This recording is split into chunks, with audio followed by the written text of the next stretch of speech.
कि हर्ष फायरिंग लोग समझता है कि किसी ने फायरिंग किया और गोली लग गई, घायल हो गया या मर गया, तब वहाँ पे केस हो रहा था पहले। तो अभी आर्म्स एक्ट में अमेंडमेंट हुआ था 2019 में, जिसमें उसमें एक सब सेक्शन 25 का सब सेक्शन 9 जोड़ा गया, जिसमें कहा गया है कि आप बिना अकारण यदि आप फायरिंग करते हैं, क्योंकि आपको हथियार दिया गया आपकी सुरक्षा के लिए दिया गया, ऐसे लहराने के लिए या किसी जन्मदिन में या शादी के अवसर पर, ऐसा नहीं है कि आपको उसको फायरिंग करने का आपको अधिकार मिला हुआ है। आपकी फिटनेस का राज क्या है? एशवेल रस, ये एक ही बोतल में है। Stress, weakness, acidity, obesity, hair fall, skin की हर परेशानियों का एक ही हल। एशवेल लाइफ, डायबिटीज फ्री लाइफ।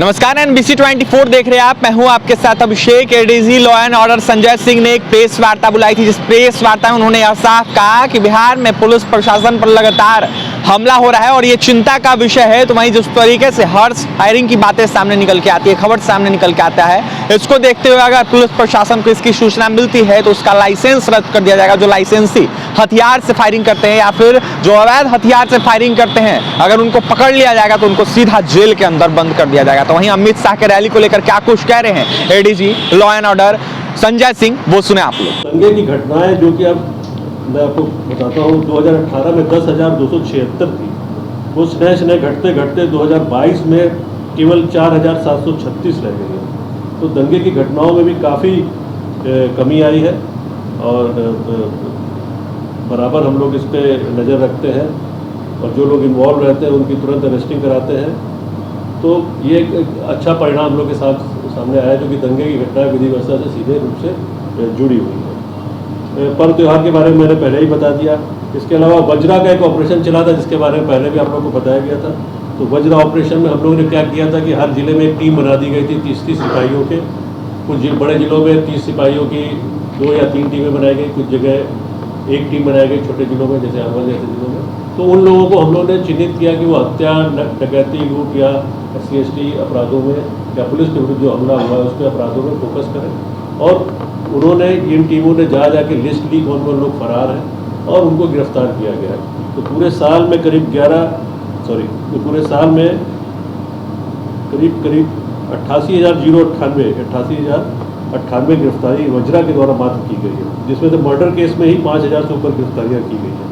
तो ये हम लोग का प्रयास ये था कि हम लोग इस तरह की जो गंभीरता की घटनाएं है उसमें जो लोग शामिल हैं उनको जेल के पीछे भेजें, ताकि आने वाले समय में इस तरह के अपराधों में कमी आ सके और उसका सकारात्मक परिणाम दिख रहा है। एक चिंता का विषय है हर्ष फायरिंग की घटनाएं बराबर होती रहती हैं और हम लोगों ने इस संबंध में जिला को भी बराबर निर्देश दिया गया है कि हर्ष फायरिंग लोग समझता है कि किसी ने फायरिंग किया और गोली लग गई, घायल हो गया या मर गया, तब वहाँ पे केस हो रहा था पहले। तो अभी आर्म्स एक्ट में अमेंडमेंट हुआ था 2019 में, जिसमें उसमें एक सब सेक्शन 25 का सब सेक्शन 9 जोड़ा गया, जिसमें कहा गया है कि आप बिना अकारण यदि आप फायरिंग करते हैं, क्योंकि आपको हथियार दिया गया आपकी सुरक्षा के लिए दिया गया, ऐसे लहराने के लिए या किसी जन्मदिन में या शादी के अवसर पर, ऐसा नहीं है कि आपको उसको फायरिंग करने का आपको अधिकार मिला हुआ है। तो पहले क्या होता था, लोग फायरिंग कर जाते तो कुछ होता नहीं था। हाँ, यदि किसी को गोली लग गई, घायल हो गया, किसी की मृत्यु हो गई, उसी क्रम में देखते हैं बारात में, तब तो केस हो जाता था। लेकिन आर्म्स एक्ट में जो संशोधन हुआ उसके बाद से वो यदि आप फायरिंग भी कर रहे हैं तो वो अपराध है, अकारण फायरिंग करने को अपराध माना गया और ये सेक्शन जोड़ा गया। उसके बाद से हम लोग ने इस तरह की सभी घटनाओं में केसेस दर्ज करवाने शुरू किए। 2022 में 99 केस हम लोगों ने दर्ज किए हर्ष फायरिंग के, और इनमें 8 मृत्यु हुई थी, 36 लोग इंजर्ड हुए थे और इनमें कुल 127 लोगों की हम लोगों ने अरेस्टिंग की है और 8 लोगों की कैंसिल भी, आप जो लाइसेंस हथियार मिले उसमें 8 का कैंसिल भी हो चुका है। कुल इसमें 18 हथियार भी जब्त किए गए थे। तो हर्ष फायरिंग की घटनाओं की भी हम लोग लगातार मॉनिटरिंग कर रहे हैं और इसमें आपके माध्यम से मैं यही संवाद देना चाहता हूँ कि यदि आपके पास लाइसेंस हथियार है, यदि आप अवैध हथियार को यूज़ कर रहे हैं तो ऐसे ही क्राइम है, अवैध हथियार रखना या उसका यूज़ करना क्राइम है। लेकिन यदि आप लाइसेंस हथियार से भी यूज़ कर रहे हैं तो आपका लाइसेंस कैंसिल हो जाएगा, आपका हथियार जब्त हो जाएगा। इसलिए ये जन्मदिन, शादी और बर्थडे और इस तरह से लहराना बंद करें, नहीं तो इसमें आपके ऊपर FIR होगी। तो मेरी तरफ से विधि व्यवस्था के संबंध में यही कहना था। यदि आपको कुछ इस पर पूछना है तो कानून में प्रावधान कब लाया गया था सर? किस बारे में? ये जो हॉर्स राइडिंग में जो ये 2019 में जो क्रिमिनल लॉ अमेंडमेंट हुआ था उसमें ये आर्म्स एक्ट में इसमें संशोधन किया गया था। सर आपने कहा पुलिस पर हमले हो रहे हैं सर, इससे पुलिस का मनोबल कितना टूटा है और आगे इस तरह की घटना न हो इस पर क्या करें?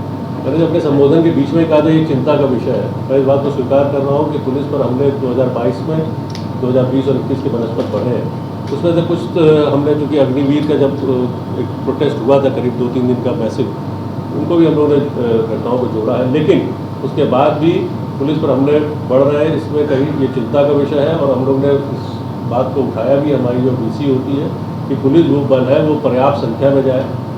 कई बार घटना की सूचना मिलती है, पुलिस बिना तैयारी के कम संख्या में चली जाती है, ना उसके पास बॉडी प्रोटेक्टर लेता है, ना हेलमेट लेता है। यहाँ पर थोड़ी सी पुलिस बल को भी ध्यान देने की आवश्यकता है। पर्याप्त संख्या में जाए, पूरी तैयारी के साथ जाए तो इस तरह की घटनाएं नहीं घटेगी। कई बार होता है हेलमेट नहीं रहता, पथराव हो गया, एक पत्थर किसी सिपाही हमारे जवान को लग गया, फिर बाकी जवान भी थोड़े से डिमोरलाइज हो जाते हैं। तो इन घटनाओं को हम लोग नज़र रख रहे हैं और इसको आने वाले समय में हम लोगों ने इसको फोकस में रखा है, जरूर इसमें कमी सर आपने कहा आएगी। मैंने ये नहीं कहा कि शराब की ज़्यादातर घटनाएं जो बताया आपने। शराब ज़्यादा जो परसेंटेज आया है वो 2-3 तरह के आया, जब हम अपराधी की गिरफ्तारी कई बार करने जाते हैं या शराब के ऊपर छापामारी करने भी जाते हैं, तो उसमें आपने देखा एक्साइज टीम पर भी हमारे कई बार हमला कर दिया जाता है, तो उसमें पुलिस पर भी हमला हुआ। या दुर्दांत अपराधी को गिरफ्तार करने जाते हैं तो भी हमला हो जाता है। कई बार जैसे कोई एक्सीडेंट हो गया, एक्सीडेंट में पुलिस गई, पुलिस का कोई दोष नहीं है। यदि उस एक्सीडेंट में कुछ लोग की मृत्यु हो जाती है तो लोग उद्वेलित होकर पुलिस पे हमला कर देते हैं, पुलिस की गाड़ियों को निशाना बना देते हैं। तो उसी में मैंने अपील किया कि भाई सरकारी संपत्ति को नुकसान करने से कोई फायदा नहीं। उस समय तो लोग अपना नुकसान कर देते हैं, FIR होगा तो बाद में दिक्कत होगी। पिछले सप्ताह फतवा का जो लगातार 2 दिन चला, जी। तो क्या उस मामले में नगर थाना की कोई लापरवाही शुरुआती तौर पर आई है साहब? देखिए, इसके लिए तो जो हमारे रेंज IG है उनको दिया गया है, वो उस कार्ड की समीक्षा कर रहे हैं। और उस केस में गिरफ्तारी हमारी जो 3 केसेस हुए हैं उसमें हमारे जो पहले 2 केस उसमें 10 आदमियों की गिरफ्तारी हुई है। और जो मेन केस जिसमें हुआ है, पुलिस ने 2 केस किए हैं और एक केस जो आग लगाने का हुआ था और फायरिंग के बाद जो मृत्यु हो गई है उसमें 9 लोगों की गिरफ्तारी की गई है। और कुछ और लोगों को हम लोग चिन्हित कर रहे हैं जो उमेश राय, बच्चा राय लोगों से जुड़े हुए हैं और जिनका भी उसमें संलिप्तता आ रही है। अभी FIR में नाम नहीं है, वैसे लोगों को हम लोग चिन्हित कर रहे हैं। मैं मानता हूँ ये घटना घटी है और ये दुखद घटना है, सही घटना की पुनरावृत्ति नहीं होनी चाहिए। और यदि पुलिस की कहीं लापरवाही हुई होगी तो उसको स्थानीय जो हमारे पुलिस वाले हैं वो देखेंगे। सर आज गृह मंत्री का दौरा है, क्या तैयारी है? ये देखिए, माननीय गृह मंत्री जी का दौरा है, उसके लिए हम लोगों ने पूरी जैसे तैयारी रहती थी कि पूरे साल में हमारे इस तरह के VVIP विजिट्स होते रहते हैं, उसका एक सेट प्रोटोकॉल है और उसके हिसाब से हम लोग पूरी तैयारी करते हैं। इस तरह माननीय जी गृह मंत्री जी आ रहे हैं तो बेतिया में और यहाँ पर पटना में हमारे पूरी तरह से पुलिस की सारी व्यवस्था है और सारी तैयारी है। क्योंकि देखा गया सर, जब प्रधानमंत्री आए थे तो उस वक्त फुलवारी में एक मामला आया था और आज सुबह 2-3 घटना हत्या हो गई है पटना में। देखिए, वो जो हत्या की घटना घटी है पटना में, उसका इस विजिट से देखिए कोई लेना नहीं है। और हत्या की घटना मान लीजिए आज माननीय गृह मंत्री जी आ रहे हैं, उस दिन हो गई है, क्या ऐसा नहीं होता है कि जिस दिन नहीं आते उस दिन कोई घटना नहीं घटती, तो उसको उससे जोड़ने के देखने की कोई ज़रूरत नहीं है। वो प्रोग्राम उनका अलग है, वो एक घटना घट गई है तो मुझे नहीं लगता है कि उससे कोई प्रॉब्लम। बिहार में सर मान रहे हैं कि अब बिहार में आपराधिक वारदातों में वृद्धि हुई है। मैं अगर आपको आंकड़ा दिखा दूंगा तो 2022 में जैसे आप कह रहे हैं ना कि देखिए 20 और महीने और उस समय उसका एक अलग था। आप लोग भी जान रहे हैं उस समय मैं जब यहाँ पर स्थापित था, मैं खुद ही कहता था कि घटनाओं की कमी आई, ऐसा नहीं है कि इसके लिए पुलिस का कोविड का भी बहुत योगदान है। तो हम लोग अगर 18-19 के कंपेयर करते हैं, जैसे हत्या का ही मामला अगर आप ले लेते हैं तो 18 में 3000 हत्याएँ हुई थी, 19 में 3138 हुई थी और 22 में 2929।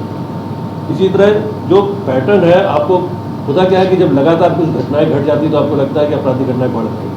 लेकिन अगर हम ओवरऑल देखते हैं कि संख्या में या उस पर पुलिस कार्रवाई नहीं की गई हो तब एक चिंता का विषय है। देखिए, जीरो क्राइम की कोई गारंटी नहीं देता है, आप समझ रहे हैं, लेकिन हमारा पूरा प्रयास रहता है कि घटनाएं नहीं हो। स्पेसिफिकली जो हमारी पूरी प्रॉपर्टी ऑफेंस है, लूट, डकैती, गृहविधन, चोरी, इस तरह की घटनाएं न घटित हो और यदि होती है तो उसमें जो भी दोषी है उस पर कार्रवाई की जाए, उसको सजा मिले, ये हमारा पूरा प्रयास रहता है। घटनाओं में वृद्धि कभी कभी हो सकती है, इस बात को मैं इनकार नहीं कर सकता हूँ, लेकिन अभी जो पैटर्न आप बता रहे हैं, मैं आपको सारा डेटा का ये कहिएगा तो मैं दे दूँगा, उसमें इस तरह कोई पैटर्न नहीं है जिसमें मैं कहूँ कि ये घटनाओं में वृद्धि हुई। और जो घटनाएँ हो रही हैं वहाँ पर IG DIG के माध्यम से सभी घटनाओं की समीक्षा की जाती है और दोषी व्यक्तियों पर कार्रवाई की जाती है। सर आज को लेकर IB का कोई अलर्ट भी है? मैं इसके बारे में जानकारी नहीं दे सकता। सर एक 19 पर जो सवाल हमले हुए हैं, अभी तक कितने को सजा मिल चुकी है? सजा का आंकड़ा देखिए मेरे पास है नहीं इस समय, लेकिन मैं गिरफ्तारी का मैंने आंकड़ा आपको बता दिया था कि लगातार घटनाएं करते हैं, जो आखिर क्यों नहीं सजा मिलती है? जो सजा का आंकड़ा देखिए मेरे पास इस समय नहीं है, मैं आपको खुल के बता देता हूँ। मैंने गिरफ्तारी का आंकड़ा बता दिया था कि 6449 व्यक्तियों को पुलिस मामले में गिरफ्तार किया गया। सर इस बात को आप मान रहे हैं कि बिहार में 2011 के बाद कहीं ना कहीं जो अपराधी हैं उनका बेल कैंसिलेशन को लेकर बिहार पुलिस सजग नहीं है, जिसका कारण है कि अपराध का ग्राफ बढ़ा है और बेल कैंसिलेशन कितने अपराधियों को बेल कैंसिल करवा के आप लोग वापस जेल में भेजें? क्या कुछ उसका आंकड़ा है क्या आपके पास? देखिए बेल कैंसिलेशन देखिए प्रक्रिया उसकी दूसरी होती है।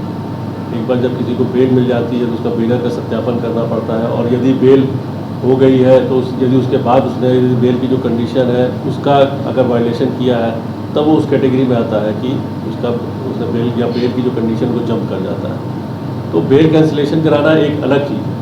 ऐसा नहीं है कि जो लोग बेल पर हैं वही केवल अपराध कर रहे हैं। अपराध तो यहाँ पर नए अपराधी प्रतिदिन आ रहे हैं, और या जैसे हत्या की घटना हो रही है तो हत्या की घटना में वो आपसी वैमनस्यता चाहे जिसके भी जो भी कारण हो, जमीन का रहता है, आपसी पैसे का लेन देन रहता है, तो उसका जो है बेल कैंसिल वाला जो अपराधी उससे कोई लेना देना नहीं, मैं ये कह रहा हूँ। तो आप दोनों चीज़ों को जोड़ के मत देखते हैं। ये स्पीडी ट्रायल के माध्यम से कितने लोगों के स्पीडी ट्रायल के ये अब एक्चुअली दूसरे टॉपिक पे जा रही है। मैं वही व्यवस्था की बात कर रहा था, आप ट्रायल पे जा रहे हैं। ट्रायल तो मेरा है। सर जेटली में जो कांड हुआ था जिसमें लाइसेंसी हथियार का भी हथियार का भी सूचना मिली थी, तो क्या उसकी पहचान हुई? हाँ देखिए वो अभी हथियार बरामद नहीं हुआ, उसको हम लोग कर रहे हैं, इसमें आगे कार्रवाई की जाएगी। वो हम लोग के संज्ञान में है। दो हथियार से फाइनल हाँ वो उन्होंने अपना किया, बचाव में किया। चलिए ठीक है, मुझे लगता है तो यहाँ तो आप लोग को ऐसे भी ज़्यादा लिखने का मौका नहीं। तो आपने सुन लिया केंद्रीय गृह मंत्री अमित शाह के बिहार आगमन को लेकर तमाम बातें कही है। तो वहीं साफ कहना है संजय सिंह का कि तमाम तैयारियां जो है पहले से हो रखी है। तो वहीं अमित शाह बिहार आने वाले, इसको देखते हुए पुलिस प्रशासन हर जगह तैनात है। जिस तरीके से पुलिस प्रशासन पर हमला हो रहा है, इसको लेकर ADG law and order Sanjay Singh ने यह साफ कहा है कि यह दुर्भाग्यपूर्ण है, यह बहुत चिंता का विषय है, लेकिन पुलिस प्रशासन पर हमला जो भी करते हैं वो अगर पकड़े जाएंगे तो उन पर कठोर कार्रवाई होगी। वहीं हर्ष फायरिंग हथियार को लेकर तमाम प्रतिक्रिया दी है। तो वहीं जिस तरीके से लाइसेंसी हथियार से अगर कोई अवैध तरीके से हर्ष फायरिंग करते हैं तो उनका लाइसेंस रद्द कर दिया जाएगा, या फिर जो अवैध हथियार से फायरिंग करता है तो उनको जेल में डाल दिया जाएगा। फिलहाल इस खबर में इतना ही, और भी तमाम खबरों के लिए NBC 24 के साथ बने रहे। पटना से सहयोगी के साथ अभिषेक की रिपोर्ट।